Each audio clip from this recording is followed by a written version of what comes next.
Newsfirst Newsline with Faraz Shaukat Ali.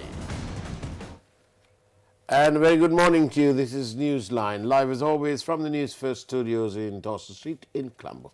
And our guest this morning is a politician of some repute, no stranger to the program and to our network, Mr. Chandima Virakodi. Very good morning to you. Good morning, Faraz. Darren, I just wanted to ask you, because you've been Deputy Speaker and so on,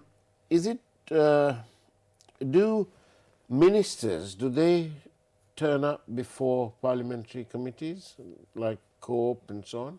Yeah, anyone can be summoned. They can be summoned. Yeah. Right. So I just want to go back to before, because I just noticed something else, but during the COPE sittings, the Prime Minister wasn't asked before the COPE, was he, in the bond matter? No, this time I don't know why he's volunteering. Yeah. What is most important? Yeah. Of course, the bomb explosion is important, but that's a matter for the police and the other investigating authorities to look into. Yeah. And bring people who are responsible before courts. Yeah. But the bond matter, Yeah. is also equally or more important, because that was the main act which resulted in a collapse of an economy. I don't understand as to why he was reluctant or he didn't want to be present before any committee for that matter. Yeah, I seem to remember that he did make references to turning up at the wanting to turn up, I think. Yeah. But I might be mistaken. But in today, of course, the Prime Minister is before the Select Committee on the 21/4 attacks. Yeah. What do you think? You think his input is necessary to get to the bottom of it? The Cardinal is unhappy? Well, everyone is unhappy. What is now important is not to have a media talk show. Yeah. Or media show in Parliament. What is important is to take action. Yeah. Now, we have seen the Attorney General directing the police to expedite Yeah. the process, but we don't see, the people don't feel that anything is happening in such a way that people can be satisfied. That is the issue. So what the politicians or the government should be doing is to see to it that the system works towards the satisfaction of the people. I mean, it is up to the government to see to it that justice is being delivered. They can't interfere into the process. But here, as I look at it, I feel that this is a process to interfere into the independent process of the police and the Attorney Generals and other investigating departments. The Parliament is there to make policy and to see that there is speedy delivery. In the, I think it was somebody from the island, Hope newspaper, who asked Vijaydas Rajapaksa, and the question was, what is the most corrupt institution in the country? And he answered it in one word. He said Parliament. And previous to that, I think it was Sushil Premadanta, and he sort of said, well, Parliament's corrupt. But he was asked, well, we talk about your time, it's sort of when you all were in power. And then finally, when somebody else was asked, they said, well, there are some, Dumindu Dissanayake, he said, there are some in Parliament who were corrupt, as in talking about the past. He said, Parliament is corrupt, and in the future also it will be corrupt. Yeah. So this is a very candid observation. Absolutely. But who's responsible? Now, but who is responsible? Who is responsible? That's my question. Yeah. It is now the people. Now, this is the time of the people, because we are close to an election.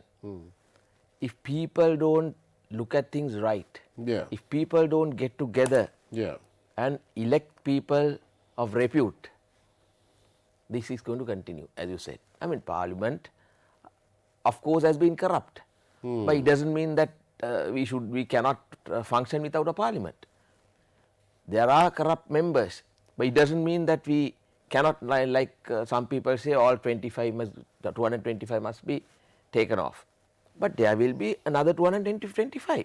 So what happens if people blindly elect another set of people, blindly bring another party into power, not knowing what they are going to do?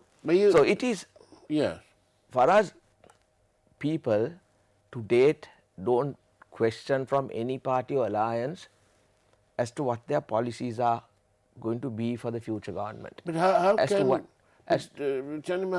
can the people elect sort of clean people, if you like, or people who are not tainted at that time of the election, when the parties put forth on their menu card are the same names over and over again? That is what I am telling you. Now is the right time for people to get together, not to ask. What do now? Look at the media. What do they talk about? Who's coming forward as the candidate? The internal battle that has been there at a party behind screen. People talk about those, media talks about such, but they don't draw their attention to the policies of a future government. No one wants to know what the policies are going to be. No one wants the policies. Of course, any party before elections, they print something and put it out to the people. But that's exactly the point, you see. Not only the media, but the public at large have become rather blasé about these policies. Absolutely. So now there is no stability of policy. So that is why, as a politician, as an elected member, I am trying to draw the attention of the general public. Get organized, question us, question our parties, question political leaders as to what the policies are. I mean, just knowing the policy is not enough. Whether the policy is practically implementable, as to how we are going to implement it, what are you going to achieve, how are you going to achieve, what is your long term plan, what is your medium term plan, what is your short term plan, how are you going to revive this economy that is sinking, how can you give some hope to the people? No one questions, no one wants to know, no party is bothered, I mean no individual is bothered. They are only talking about individuals and the group. I mean, okay, you have to have policies, you have to have a way forward, you have to have a strategy, you have to have your KPIs. Then who's going to implement those? What is your team? It gives an answer to your question. Party, people can ask, the general public can ask now, as of now, from the parties, from the candidates. Look here, whoever becomes the president is one person. But to run a country, you need a team. However much the president wants to deliver, he can't do it alone. He has to come with a team, an acceptable, competent, non-corrupt team, educated.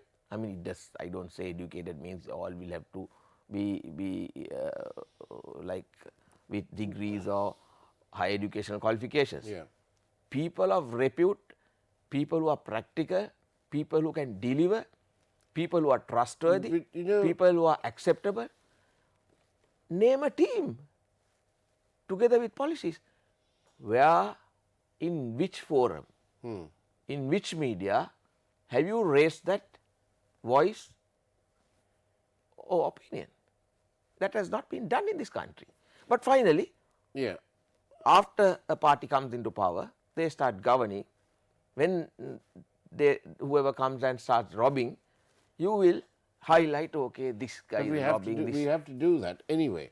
But the point is this. It sounds very good, and it all sounds absolutely splendid what you say. But the point is, when it comes to asset declarations, right? The speaker has them. A member of the public can make a trek and go along and pay the 500 rupees or whatever it is, and then he can only take it home. He can't even discuss it with his wife. what's the point? What's the point? The public in Britain, Yeah. and you know, all most politicians in this country talk about the Westminster style of politics, led by the Prime Minister himself, Ranil, who says that, you know, he's talks about Westminster style politics, lectures Mrs. Bandunake from the floor of the House about Westminster style politics and all that business. But when it comes to action, there isn't any such thing. In Britain, if you can go online now and look at anybody, members' financial interests as of maybe the last 2 weeks. That's how current it is. Yeah. Over here, it's nothing. Why can't we do away with all this nonsense and have all of these online so anybody can see what's going on? Yeah, certainly. I mean, we must try and be transparent as much as possible. We must bring in legislature. We must bring in amendments to all that. I mean, these are things that anyway, as of now, also anyone, I mean, under RTI, Right to Information Act, anyone can have access to any information. But what's the point? The Prime Minister's one is being held up. No, that cannot be. That's wrong. How can I don't know? It is being held up. The RTI Commission said that he needs to publish it, but it's still stuck. I mean, so then there is procedure set out in the Act. These are all processes that frustrate the public. Yeah, but no, you have to have, there has to be a procedure. But I mean, if the Speaker is not following what is stipulated, Speaker or whoever authority is not following what is set out in law, action must be taken against that person. I mean, no individual is a superhuman being in this country. Everyone has to be equal. When there is law, law has to be above everyone. So that, I mean, that is what is lacking in this country. There's a lot lacking in this country. And we had a commission of inquiry at the BMI, based at the BMICH, Pressifac, to look into all sorts of matters. Nothing concrete has come out of that inquiry or that commission. We have the Presidential Commission of Inquiry into the bond, and it's only now in the last several weeks that some of them are being held accountable, and that too nothing to do with the Commission. This is to do with a complaint made by the Governor of the Central Bank, you know, in this sort of admin by Dr. Indrajit's period. Sri Lankan Airlines, they're starting from the back to the front. If they looked at it from the front to the back, they would have found a lot more valuable data which needs accountable for. All these cancellation charges they've been paying and so on, it's our money. It's not theirs. Yes, I mean, these are what has been done. As of now, I don't know, no media reported it as of now. In my area, in Galle, Gintota is the entry to Galle city. Ceylon Plywoods Corporation was an entity that gave employment to over 10,000 of people. That earned a lot of foreign income to Sri Lanka. That had latest technology during that era. That was given on a platter to a man called Yasoda Kasturiarachchi during UNP regime. That was given on a lease. I take it you'll be responsible for what absolutely, some Yashoda group. That was given to this. That was years and years ago. Years and years ago on a lease. And if you may visit that place, that's being run like a timber mill. That technology is not being used, and the salaries are not being paid for the few employees who are just there till such time the Labour Commissioner gives a directive occasionally. And the best is recently in 2018 April, the land, which is 17 acres, is given to this person by a grant for 8.6 million.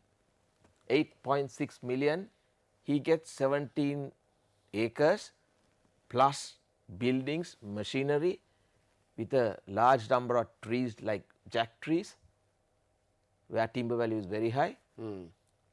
And as of now, the land value in this area is approximately 700,000, it is even more.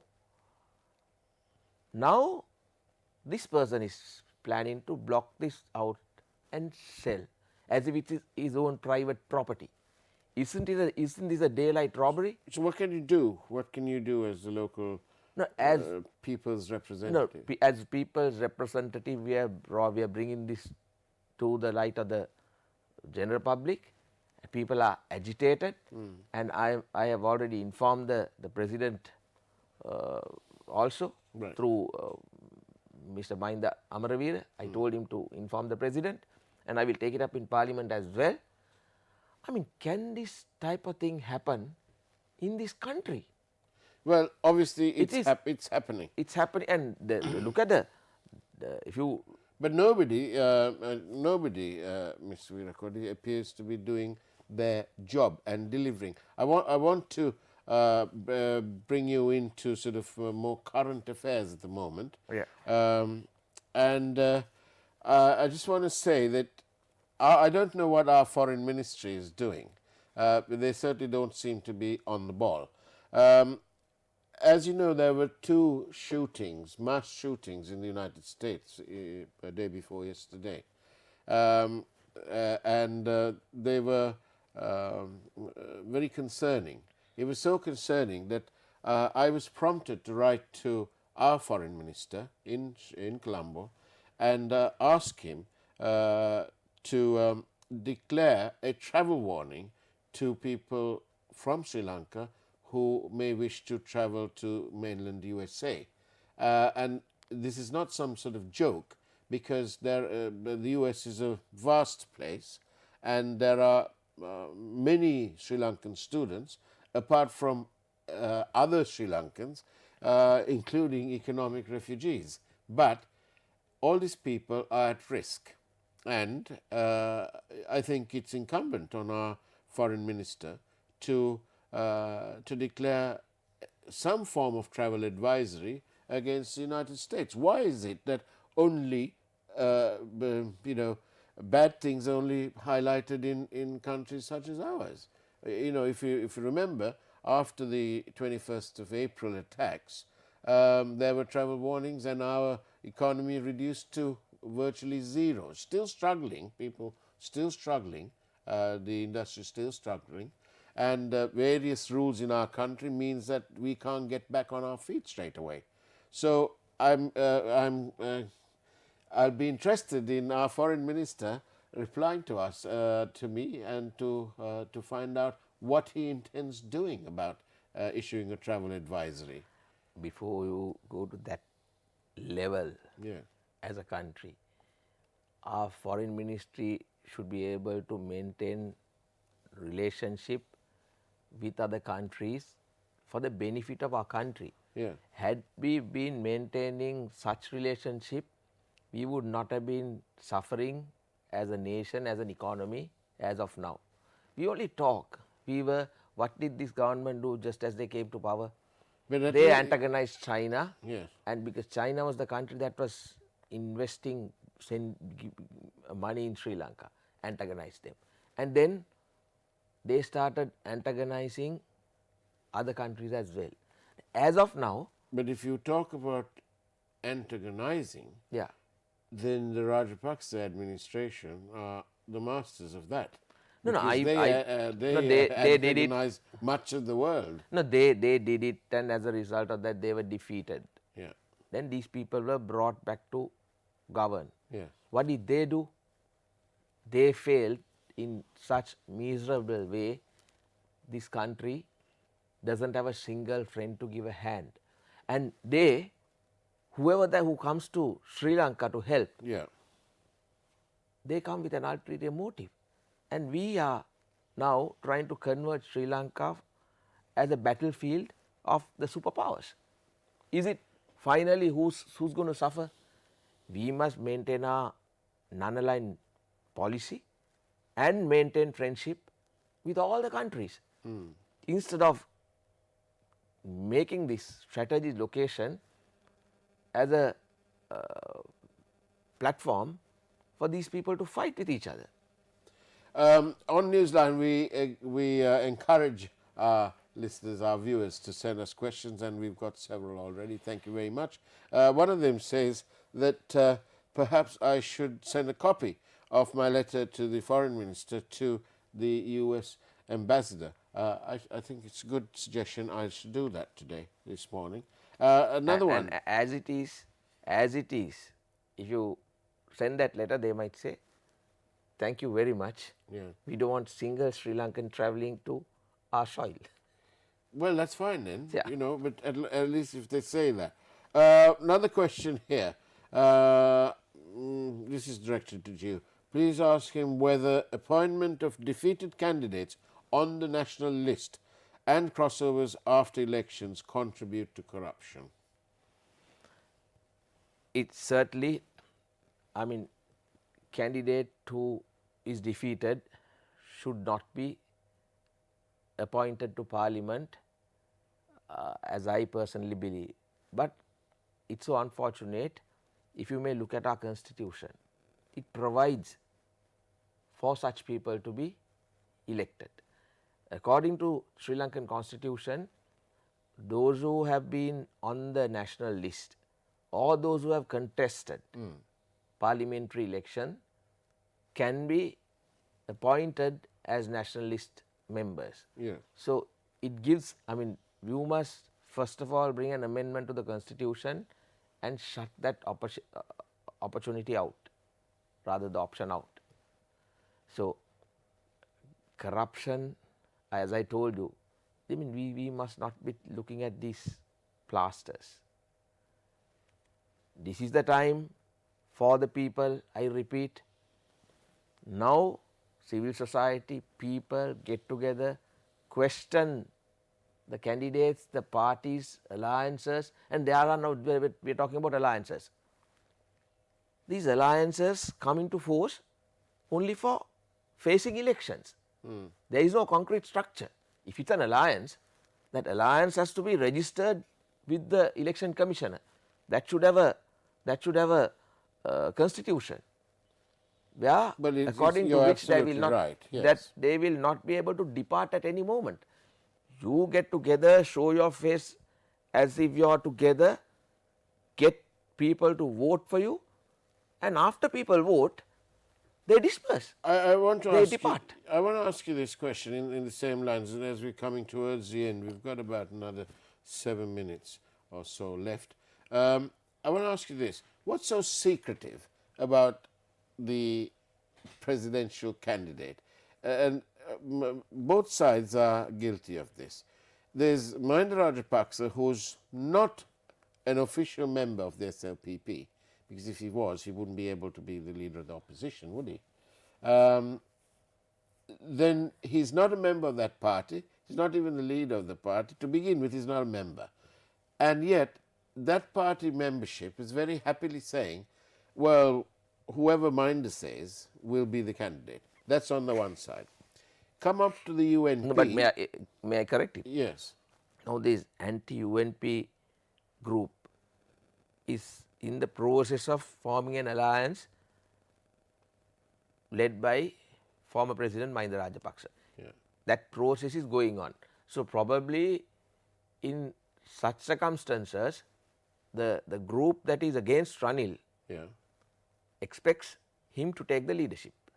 Yes, but my So, point there is is, this. I mean, that's what I said. My point is this. Everything revolves around this one man. No, this is in a process. It's in a process. This alliance is being formed. So, Yes, the but alliance. my question is this. Yeah. Mahinda is acting, you know, he's been made this solo decision maker. Yeah. So where's the democracy? I don't know. And on the UNP side, there's a self-appointed, well, along with his working committee, decision maker there. What is the whole point of this whole business? Because the UNP it should be a democratic party and aspire to democratic principles. It's not a dictatorship, is it? What's the difficulty in saying that our candidate is going to be whoever it is? Why try to fix the rules before? It's obvious that the leadership is trying to retain. They are more concerned about their leadership, party leadership, than getting back the country's leadership. So it's obvious people are not fools, but at the same time there is still time. Now still elections have not been even declared. Yeah. You can remember the present president, his nominations were declared last moment. So there is time for both parties to nominate. Right. So we'll wait and see. More than the name of the candidate, as I said, what is important is, I mean, these people are fighting over names to be the candidate. But do they have a policy? Have they done their study towards the way forward in this country? So it's going to be, well, That's what happened to this government also. They just somehow wanted to come to power. They brought a candidate from another party, all got together, related fairy tales to people. People voted. Yeah. After they got elected, they didn't know what to do. So it can't repeat in this country once again, because country and the people have suffered more than enough during the past 4 to 5 years. Now, several questions coming here. It's one of them says, Mind took, and Controller, we need about 3 minutes more. Thank you. It says here, Mahinda took SLPP membership along with over 30 MPs last November. Then how come he's the leader of the opposition then? No, that again is an internal matter.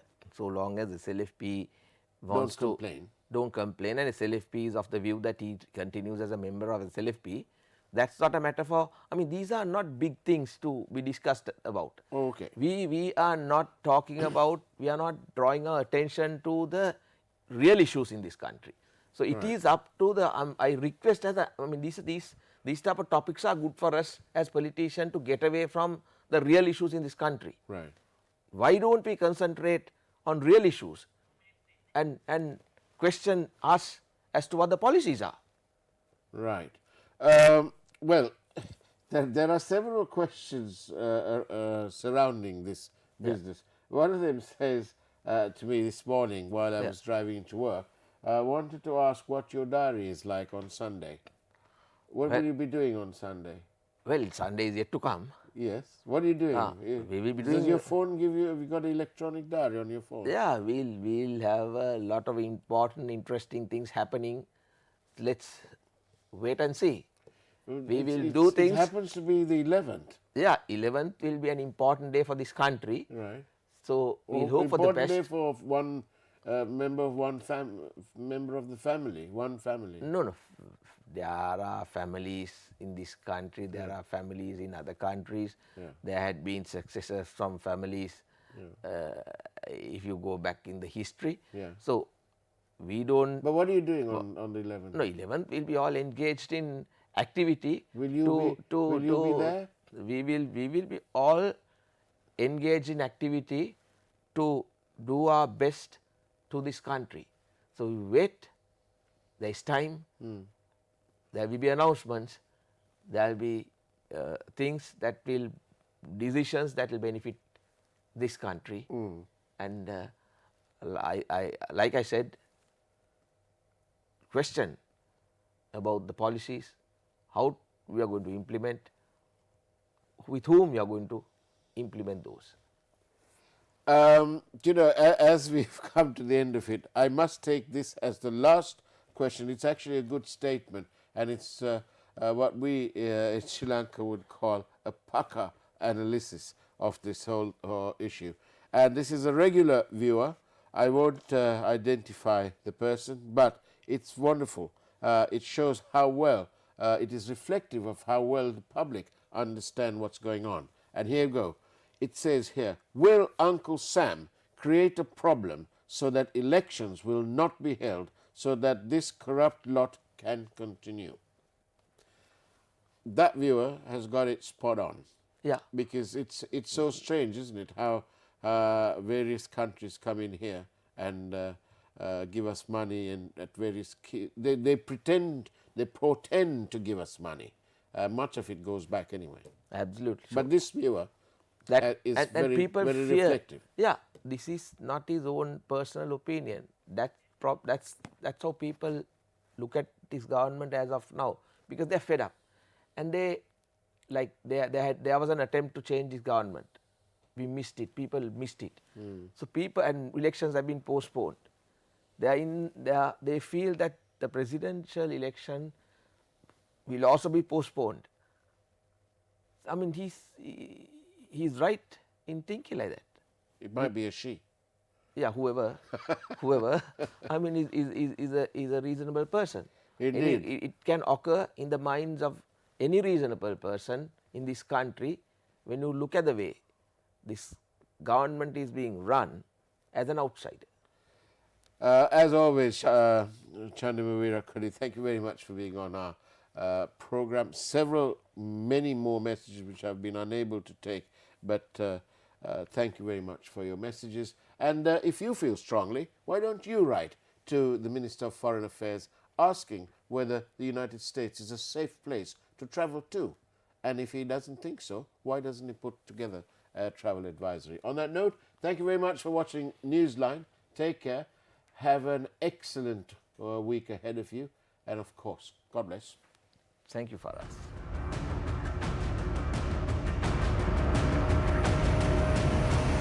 Newsfirst Newsline with Faraz Shaukat Ali.